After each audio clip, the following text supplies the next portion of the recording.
You think saving 10,000 rupees is impossible? Let me prove you wrong, even if you earn just 10,000 rupees to 15,000 rupees a month. Speech Balloon Step Keycap 1. Track every rupee. Use a free app like Walnut or Money Manager. Once you see where your money goes, you'll stop wasting it. Speech Balloon Step Keycap 2. 50-30-20 Rule.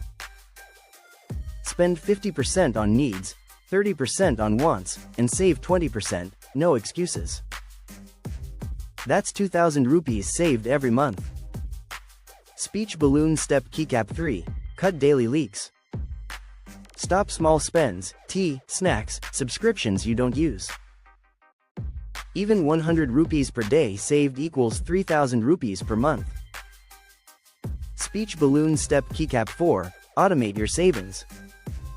Use an auto transfer app or recurring deposit so your savings move out before you can spend them. Speech Balloon.